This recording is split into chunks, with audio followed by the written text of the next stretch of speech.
Mari, ¿puedes compartir tu pantalla?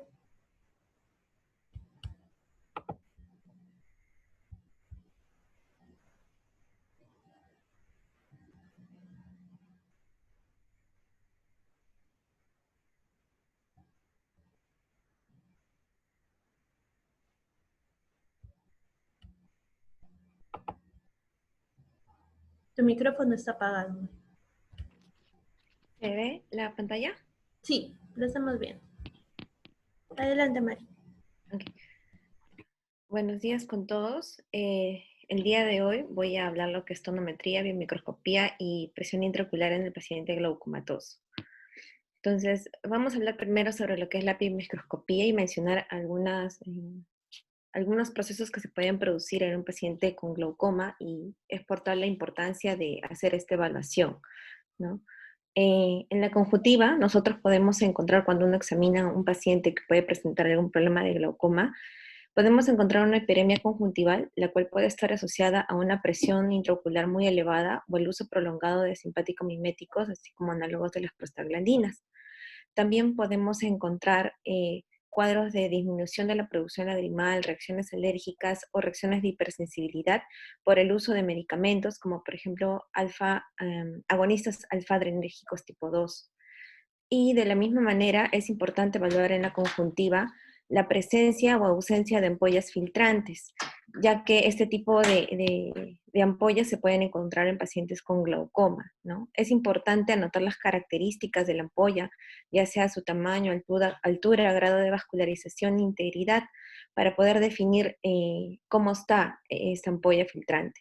Del mismo modo, también en pacientes que han sido posoperados, es importante evaluar la hipotonía, ya que si uno encuentra un ojo un poco hipotónico, es necesario realizar la prueba de Seidel para descartar que no hay algún tipo de filtración.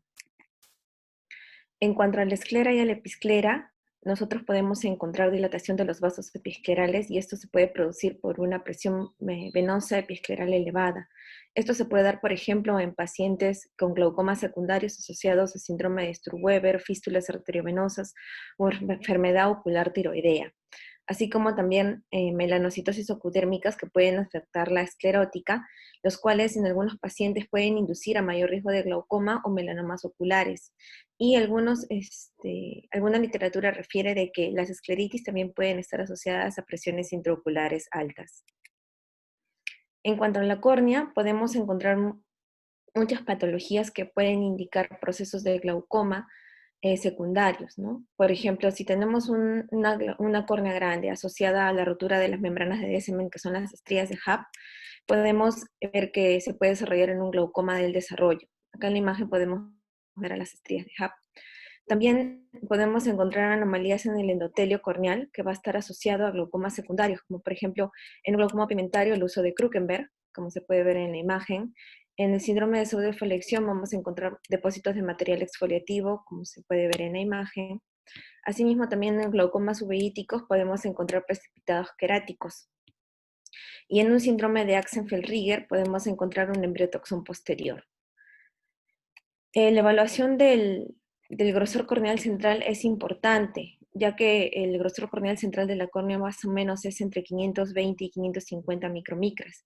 Entonces, si tenemos una córnea ya sea más gruesa o más delgada, esto nos puede inducir a un paciente con sospecha de glaucoma para determinar mejor la presión intraocular o las variaciones que se pueden presentar en esa. Y por eso es importante evaluarlo mediante la paquimetría corneal, ¿no? Entonces, si nosotros tenemos una córnea central delgada, esto nos puede inducir a un factor de riesgo de glaucoma por la subestimación de la presión intraocular. También en procesos de edema, por ejemplo, en el edema epitelial, en el edema quístico, como se puede ver en la imagen, en los casos de edema corneal, la presión intraocular se va a encontrar en realidad más baja de lo que realmente es. Entonces, esto también puede producir una alteración en el cálculo de la presión intraocular. En cuanto a la cámara anterior, es importante evaluar la uniformidad y profundidad de la cámara anterior, así como el ancho del ángulo. Y para eso, en la biomicroscopía utilizamos el método de Van Hering, en el cual se va a proyectar un haz de luz sobre la córnea justo delante del limbo. Se va a clasificar como 4 grados, donde el grado 1 va a ser el grado más estrecho, que tiene una correlación más o menos de un espacio de 10 grados de amplitud, y en el cuarto grado se le va a definir como un ángulo abierto, donde los grados van a ser de aproximadamente 45 grados de amplitud. En la cámara anterior también es importante evaluar, por ejemplo, o descartar que haya un síndrome de iris plató, donde vamos a poder encontrar una cámara anterior profunda centralmente, pero que a nivel de la periferia va a estar un poco más plana. Del mismo modo, en los glaucomas malignos o donde hay procesos de empuje posterior, mecanismos de empuje posterior, las cámaras periféricas y centrales se van a encontrar poco profundas. Es importante de realizar un fondo de ojo, y esto va a ser mediante la dilatación de las pupilas, lo que va a permitir que se evalúe el vitrio, así encontrando signos de inflamación, hemorragia o células fantasma. También esto va a permitir que nosotros evaluemos la cabeza del neuroóptico, realizar el examen fondo de ojo y detectar patologías del segmento posterior que pueden estar asociados a glaucoma, como derrames coroideos, retinopatía diabética, desprendimientos retinianos o también oclusiones vasculares. Para hablar un poco de la tonometría y la presión intraocular, es importante mencionar que la dinámica del humor acuoso va a mantener el equilibrio entre, entre la producción, la secreción y la circulación del humor acuoso, ¿no? Y este es esencial para mantener una presión intraocular estable, dar apoyo nutritivo a los tejidos oculares que son avasculares y mantener la forma constante del globo. La dinámica del humor acuoso va a incluir ciertos parámetros que son el flujo del humor acuoso, el flujo de la salida trabecular, el flujo de la salida de la vía uveoescleral y la presión de las venas epiesclerales. Entonces, el humor acuoso se va a secretar por la cámara posterior hacia la cámara anterior a través de la pupila. Aquí va a haber una recirculación del humor acuoso y luego va a ingresar hacia el ángulo y luego va a ingresar hacia el ángulo de la cámara anterior para fluir a través de dos mecanismos, a través de dos canales, ¿no? Que son la vía trabecular y la vía uveoscleral. La vía trabecular va a estar formada por la malla trabecular, el canal de Schlemm, los canales colectores y las venas epiesclerales para luego salir a circulación sistémica. Y la vía uveoscleral se va a iniciar en lo que son el músculo ciliar para luego salir a través de la esclerótica, a través de los espacios coroideos, supracoroideos, supraciliares y también a través de los emisores, de los canales emisores. Para finalmente, refieren que en algunos casos puede regresar hacia los procesos ciliares donde se va a producir nuevamente, ¿no? Es importante tener en cuenta que la ecuación de Goldman modificada es aquella ecuación que va a resumir básicamente la relación entre los factores que van a variar la dinámica del humor acuoso y la presión intraocular, pero esto es en un ojo estable, en un ojo que no va a ser afectado por factores como la rigidez ocular, por ejemplo, ¿no?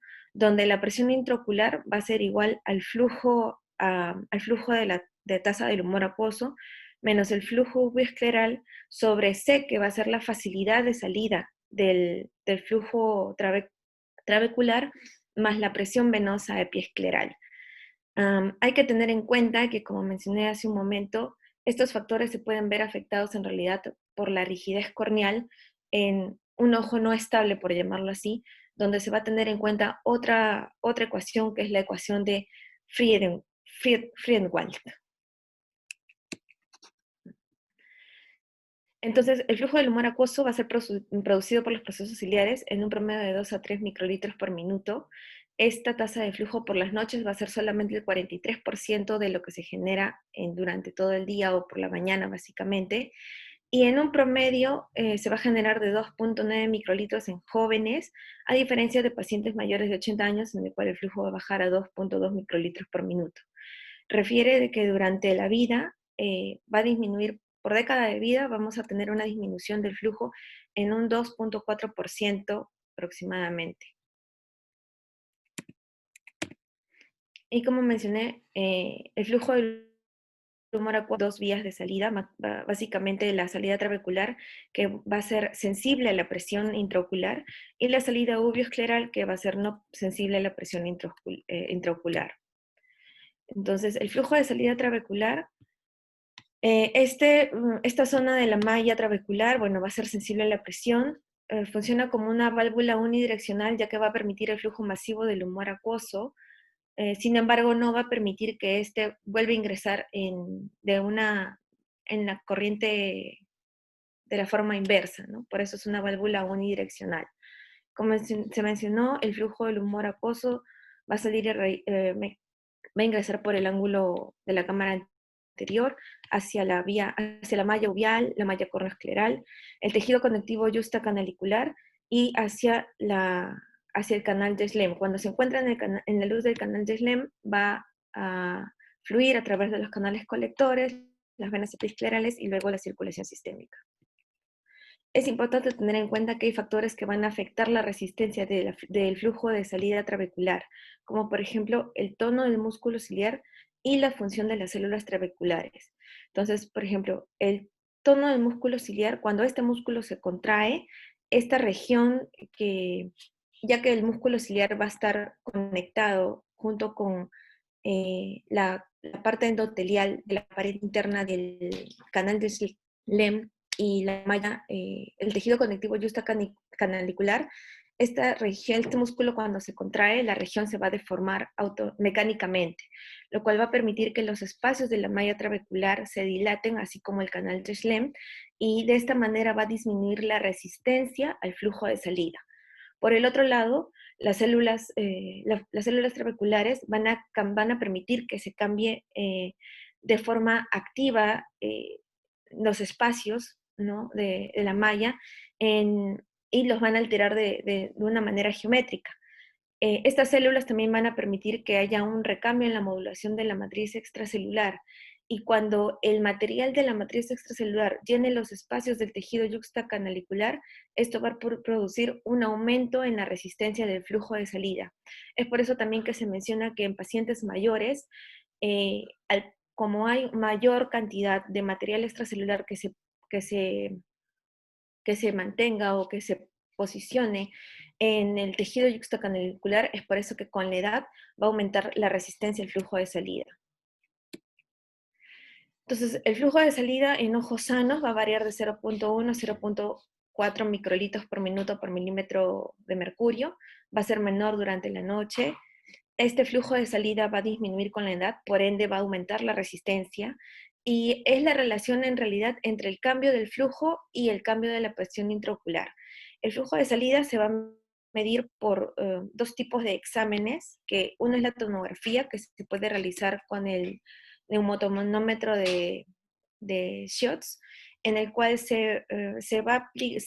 el instrumento se va a posar sobre la córnea y se va a aumentar de forma aguda la presión sobre la córnea, ¿no? Va a permitir, se va a calcular la velocidad del flujo a partir de la velocidad en la que la presión disminuye con el tiempo, ¿no? Y esto, bueno, va a reflejar la facilidad con la que el humor acuoso sale del ojo.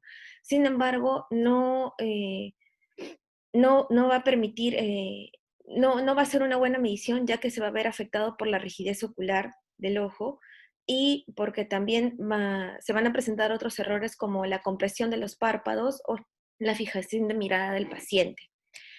La fluorofotometría es el otro método por el cual podemos medir la facilidad del flujo y va a medir los cambios de la presión intraocular y el flujo del humor acuoso a través de la administración de supresores del flujo, como la cetosolamida, la dorzolamida, el timolol. El detalle de este examen es que en realidad toma varias horas y bueno, va a ser menos variable que la tomografía, ¿no? Es importante decir que el flujo de la facilidad de salida del humor acuoso se va a reducir en pacientes que tengan glaucoma primario de ángulo abierto, hipertensión ocular, síndromes de exfoliación y dispersión de pigmentos con hipertensión ocular secundaria. Ahora, el flujo de salida uveoscleral es el flujo no sensible a la presión, a diferencia del flujo de salida trabecular. Va a representar el 45% de salida del flujo total del humor acuoso. En pacientes jóvenes entre 20 y 30 años, el rango va a ser de 25 a 57%, pero este flujo va a ir disminuyendo con la edad y se va a encontrar reducido en hipertensión ocular y sin síndromes de pseudoexfoliación, y se va a ver aumentado en uveitis. Es importante recalcar que el flujo de salida uveoscleral no se puede medir directamente, entonces va a derivar de la ecuación de Goldman modificada, ¿no? Donde el flujo uveoscleral va a ser igual al flujo del humor acuoso menos la facilidad de salida del humor acuoso por la presión intraocular menos la presión venosa epiescleral. La presión venosa epiescleral, que es otro de los factores, otro de los parámetros que influyen en la dinámica del humor acuoso, va a variar entre 7 y 14 milímetros de mercurio.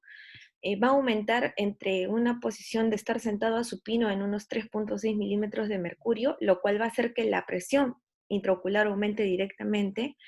Y cuando se produce una variación de 0.8 milímetros de mercurio en la presión venosa epiescleral, esto se va a reflejar como un cambio de 1 milímetro de mercurio en la presión intraocular. Esta presión tiende a ser estable, ¿no? Si el paciente obviamente no cambia de una posición de sentado a supino, la presión venosa epiescleral va a ser estable, exceptuando en las maniobras de Valsalva. Entonces, nosotros podemos encontrar una presión venosa epiescleral aumentada en síndromes de meningiomas como el Sturm-Weber, fístulas senocarotidias cavernosas, trombosis de senos cavernoso, y va a aumentar la presión intraocular en la enfermedad ocular tiroidea. Si nosotros tenemos una presión venosa epiescleral elevada, esto puede provocar colapso del canal de Schlemm y también aumentar la resistencia del flujo de salida del humor acuoso. Entonces, la presión venosa epiescleral se va a determinar mediante el venamómetro, que es un instrumento que puede estar acoplado a una lámpara de hendidura, donde la membrana del dispositivo se va a colocar sobre los vasos que van a estar en la conjuntiva, cerca al limbo, y maniobrando el dial, ¿no? Uno va a realizar presión sobre estos vasos, ¿no? Entonces, uno por la lámpara de hendidura, por el microscopio, va a ver que cuando estos vasos vayan a colapsar es en realidad la medida de la presión venosa epiescleral.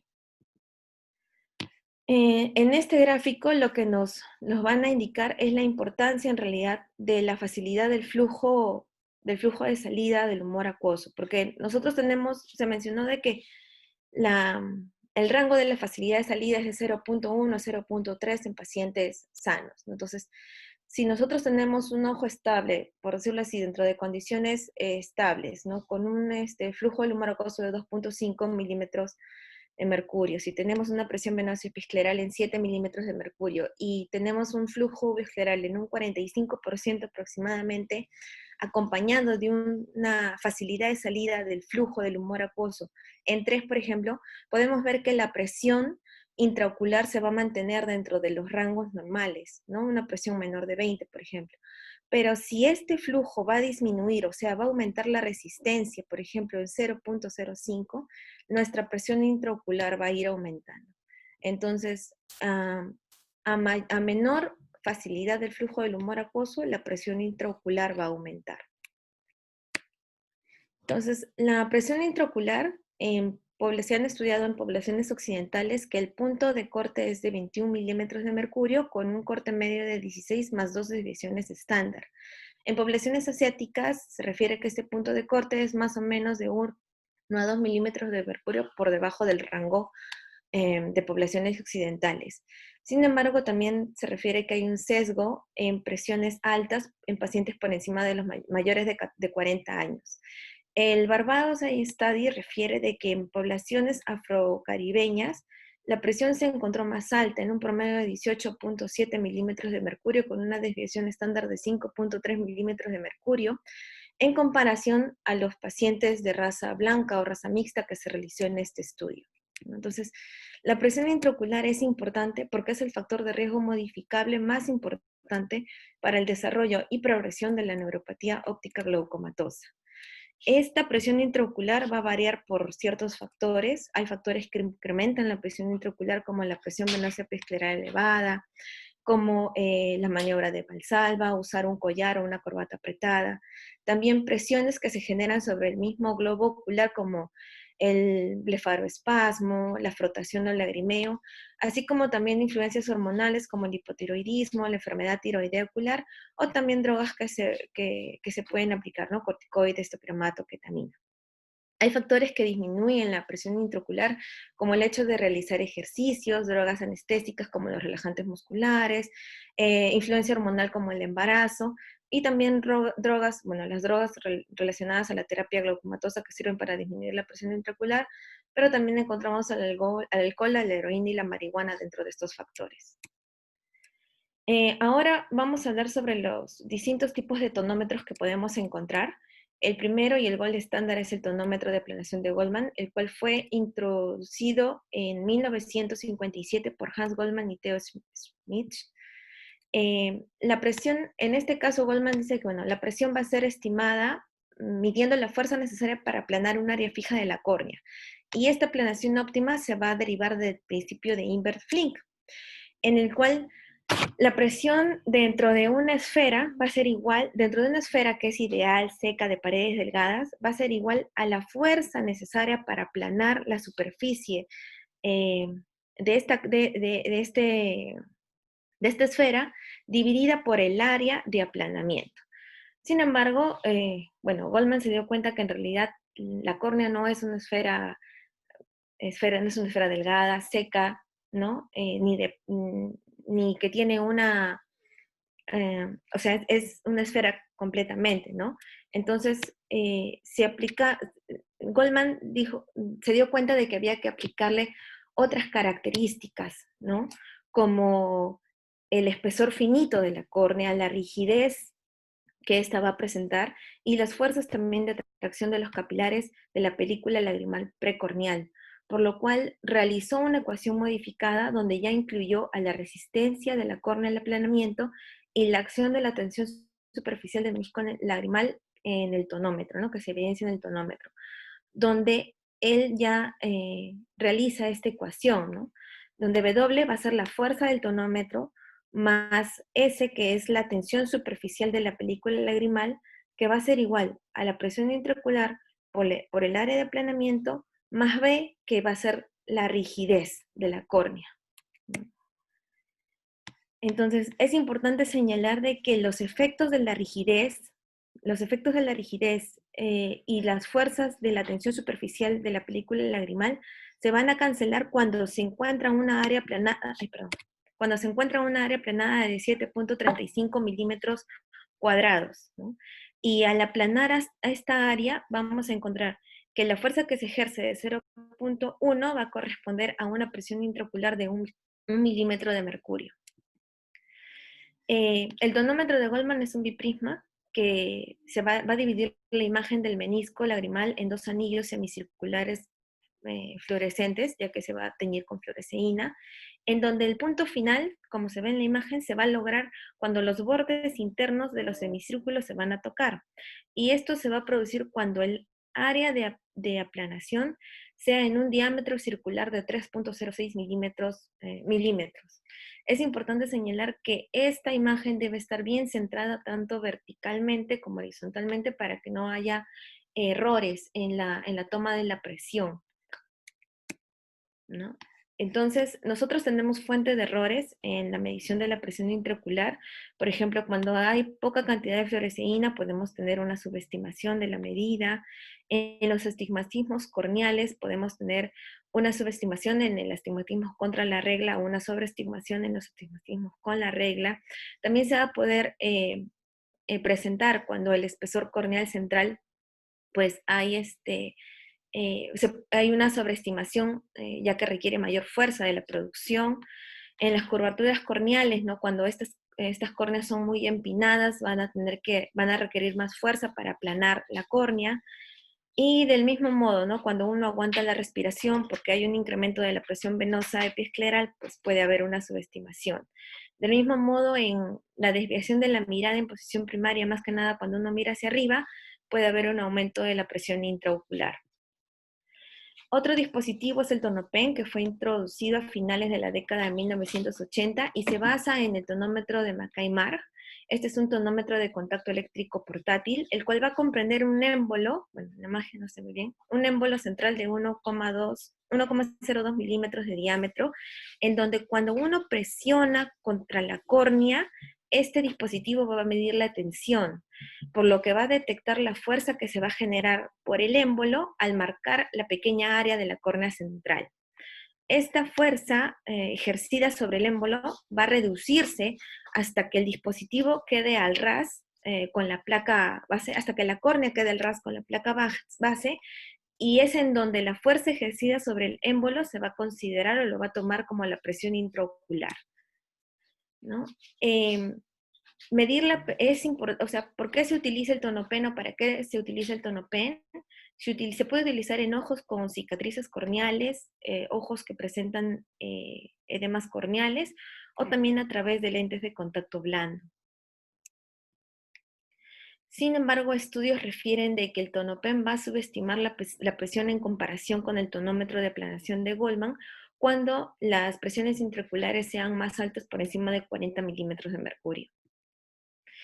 El tonómetro de Perkins es el tonómetro de aplanación contracompensada, es un tonómetro portátil que se puede utilizar en niños. Los pacientes pueden estar en posición supina o sentada, y debido a que no hay mucho desplazamiento del líquido, más o menos 0,5 microlitros, este no va a aumentar la presión del ojo, por lo que la presión intraocular no se va a ver afectada por la rigidez ocular, ¿no?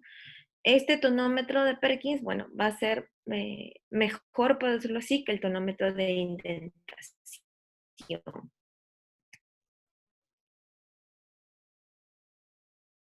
Es un tonómetro de contacto no aplanante que ha sido montado sobre una lámpara de hendidura. El principio consiste en la coincidencia de los contornos, el cual va a medir la presión intraocular cuando la curvatura corneal coincida con el contorno de la punta del tonómetro.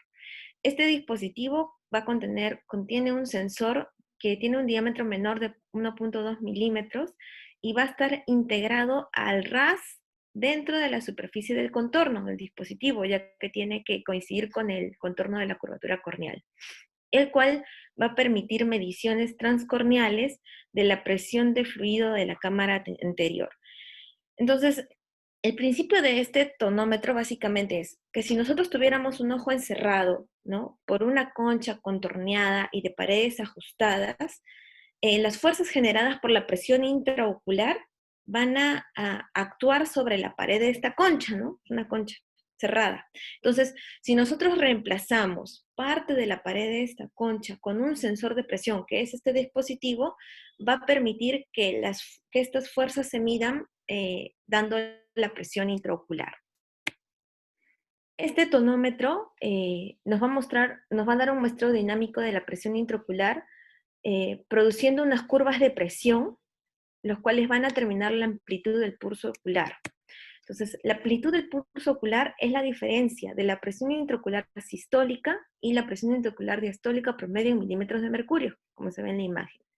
Es necesario registrar un mínimo de entre 5 y 8 ciclos para poder obtener una curvatura de los pulsos que sean de calidad, ¿no? Que se consideren de calidad. Entonces, luego de que se generen estos ciclos de presión, el dispositivo va a generar la presión intraocular y también va a generar la amplitud de los pulsos oculares en milímetros de mercurio. Algunos estudios refieren que la presión intraocular en promedio en el tonómetro de Pascal va a ser más altas que la del tonómetro de Goldmann, pero esto se ha atribuido a las diferencias de calibración entre uno y otro dispositivo. El tonómetro de no contacto o tonómetro de soplo de aire fue introducido a principios de la década de 1970. Este es un tonómetro que utiliza un chorro de aire para aplanar la córnea, no requiere anestesia corneal, en donde una luz infrarroja va a ser emitida sobre la superficie corneal cóncava, ¿no? Pero cuando nosotros aplicamos la presión del chorro de aire, como se ve en la imagen, esta luz va a a permitir o va a caer sobre el dispositivo, ¿no? Sobre este dispositivo, el cual va a indicar que ya el chorro, la presión del chorro de aire, pues se apague, ¿no? Porque ya con esto se tomó, se hizo la medida de la presión. Eh, los primeros tonómetros de no contacto, la presión intraocular se determinó a partir del tiempo de que el chorro de aire va a aplanar la córnea. Sin embargo, a partir de 1980, la presión intraocular se va a medir por la presión real del chorro de aire que es necesaria para aplanar la córnea. Y es un dispositivo útil en programas de detección de glaucoma a gran escala. El dispositivo de analizador de respuesta ocular ORA también es un tonómetro de no contacto, pero va a medir los aspectos dinámicos de la deformación corneal, bueno, por un pulso de aire, ¿no? En el cual el pulso de aire va a ser, se va a inducir o se va a aplicar un pulso de aire medido a la córnea hasta que éste logre un aplanamiento. Y después de alcanzar un pico, que es el que vemos aquí, la presión de aire va a disminuir hasta que se elimine por completo. Este dispositivo nos va a dar dos medidas. La medida 1, que es la el aplanamiento forzado, y la medida 2, que es el aplanamiento, la medida 1, que es el aplanamiento forzado de entrada, y la medida 2, que es el aplanamiento forzado de salida. El aplanamiento forzado de entrada va a ser la fuerza necesaria para aplanar la córnea a medida que aumenta la presión del aire. Y la aplanación 2, que es la aplanación forzada de salida, pues va a medir la fuerza a la que la córnea se aplana, pero cuando la presión de aire ya está cayendo. Entonces, esta diferencia de presiones va a producir, esta diferencia de presiones se va a denominar histeresis. Y la histeresis no es una medida de la rigidez corneal, ¿no? Sino es una medida de cómo el tejido corneal va a absorber y dispersar la energía durante la deformación y el retorno que se produce por el pulso de aire que se emite. ¿Por qué es importante el ORA? Porque va a proporcionar una medida de presión intraocular refractiva con láser previo. Otro tonómetro es la tonometría de rebote. Este va a ser un método electromagnético dinámico en el cual va a utilizar una sonda, la cual va a impactar sobre la córnea, y esta va a desacelerar y rebotar en la superficie. Entonces, el mecanismo es que la desaceleración en una presión intraocular baja va a ser menor que en una presión intraocular alta. Y a mayor presión intraocular, pues más corto va a ser el periodo de duración de impacto. Un tipo de tonómetro de rebote es el ICER, que es un dispositivo manual que no requiere anestesia corneal. Va a tomar automáticamente 6 presiones intraoculares, 6 lecturas de presión, descartando la lectura más alta y la más baja para recién dar una lectura una lectura de la presión intraocular promedio, ¿no? Y los estudios han demostrado que es fácil de usar y útil en manos inexpertas. Finalmente, el tonómetro de Schotz. Este es un dispositivo antiguo, portátil, que va a medir la cantidad de indentación corneal producida por un émbolo de peso conocido. Se va a leer en una escala lineal que va a estar en el dispositivo y se va a convertir a milímetros de mercurio mediante una tabla de calibración. Actualmente no se utiliza mucho ya debido a los errores a los cuales puede inducir, ¿no? Y finalmente, pues, me pareció importante mencionar que ahora que estamos en épocas de COVID, hay ciertas revisiones que se han podido dar acerca del uso de los tonómetros, ¿no? Por los cuales no se recomienda en estas épocas tonómetros de no contacto o los tonómetros de aire, ya que estos pueden dispersar las partículas del virus, así como las partículas de la película lagrimal en el ambiente y producir un contagio indirectamente. Y lo que sí se recomienda son dispositivos que tengan protectores desechables como el tonopen, el ICER y el tonómetro de aplanación de Goldman. Sin embargo, también mencionan de que estos no son como, o sea, no todas las las poblaciones o no todos pueden tener acceso a esto, por lo que también recomiendan que en caso del tonómetro de aplanación de Goldman, el dispositivo, ¿no? Móvil se puede limpiar con hipoclorito de sodio al 0.5% por 5 minutos, se deja remojar, luego se lava con agua destilada, o de la misma manera se pueden utilizar toallas húmedas al 70% en solución de alcohol isopropílico. Y eso sería todo. Gracias.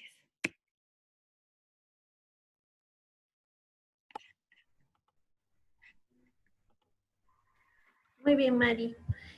Hay un comentario que quiere hacer la doctora Castro. ¿Puedes, por favor, dejar de compartir tu pantalla, Mari? Voy a compartir aquí. Sí.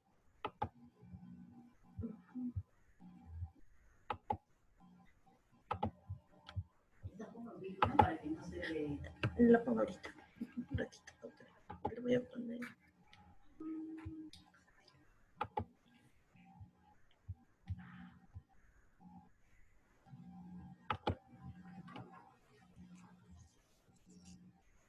Que está con el micro. Creo que puede hablar por aquí. Aló, buenos días. Sí se escucha, ¿no? Sí. Te escuchamos bajito, Vani. Hola, buenos días. Buenos días, ¿qué tal? No sé si me acerco acá, creo, a la computadora. Ahora está mejor, sí. Ok. Bien, solamente para aclarar el punto de la exposición sobre lo de la evaluación del Bancheric. Si se puede apreciar ahí, no sé si es el puntero, siempre hacerle presente que al momento que ustedes evalúan, tenemos que tener en cuenta la posición del haz de luz. Siempre el haz de luz principal tiene que estar idealmente perpendicular, obviamente, al plano frontal del paciente. Y el ángulo del haz de luz es 60 grados y el eje de visión es el que está perpendicular al plano de la cara del paciente. Perfecto, eso es importantísimo. Y segundo eje, para que ustedes tengan una idea de cómo se debe más o menos medir, tomen el grosor de la córnea siempre. La imagen tiene que estar, recuerden, el borde externo del haz de la luz en el limbo esclerocorneal. Esa es la posición correcta. En las imágenes de Mariel tal vez daba un poquito la opción de poder equivocarse porque estaba mostrando el haz de luz en el centro de la cámara. Y ahí no se mide el Bancheric, se mide justamente con el haz de luz de la córnea coincidente con el limbo, ¿perfecto? Y pueden usar este tipo de regla con que divide en 4 porciones para que sepan más o menos graduar cómo es el ancho de la cámara, ¿no? O sea, si es 1, 2, 3 o 4, ¿no? Ese tipo de, digamos, de evaluación les va a ser mucho más útil y que tienen que tener bien en claro al momento que hacen la evaluación de la profundidad de la cámara anterior, ¿no? Eso es lo que quería más o menos aclararles.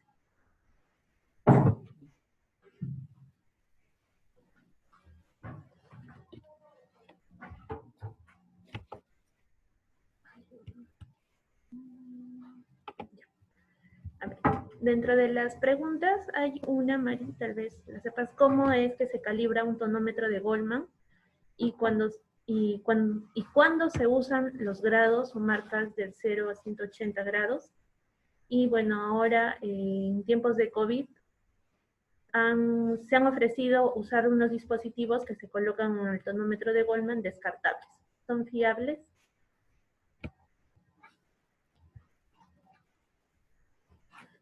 Está apagado tu micrófono, Mari.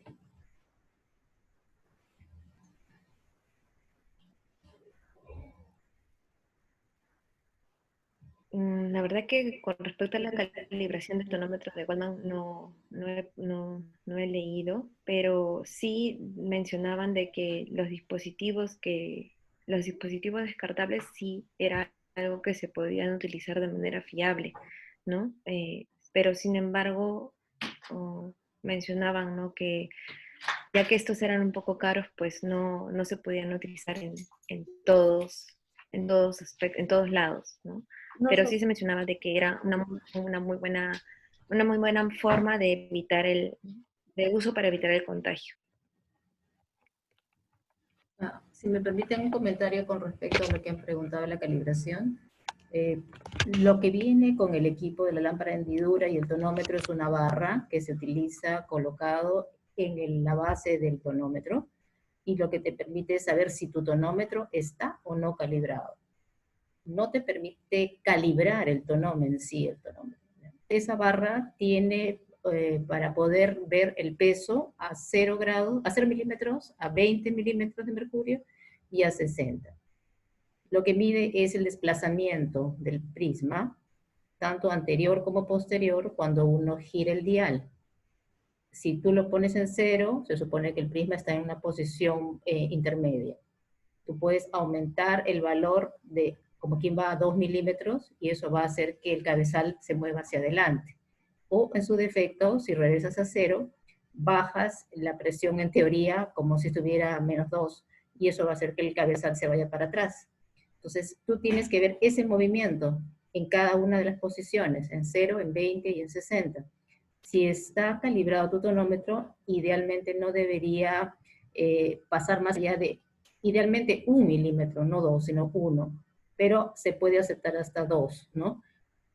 Si eso no ocurre, entonces tú tienes que comunicarte con el representante de la casa de ventas de ese equipo y pedir, obviamente, que ese equipo sea cambiado, o llevado a evaluación en la casa matriz, ¿no?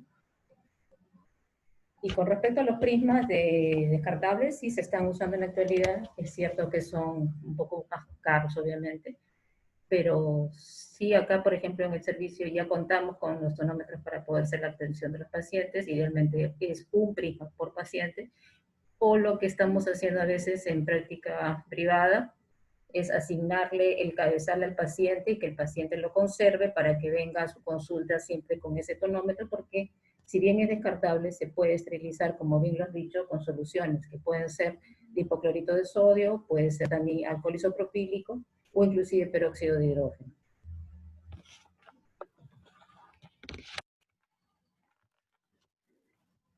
Bueno, no hay más preguntas. Doctora Patti, tal vez tiene algún comentario.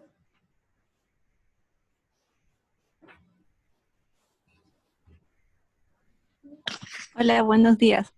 Buenos días. Eh, bueno, no, la ponencia estaba bastante clara en explicar los diferentes tipos de tonómetros con los que podemos contar, conocer un poco sus propiedades y las características. A veces algo que genera un poco de duda es cuál es el mejor tonómetro para utilizar en un paciente post cirugía refractiva, por lo que cambia las características de la córnea. Y bueno, ahí hace cierto efecto lo que es el ORA, que es un poco más preciso en estos pacientes.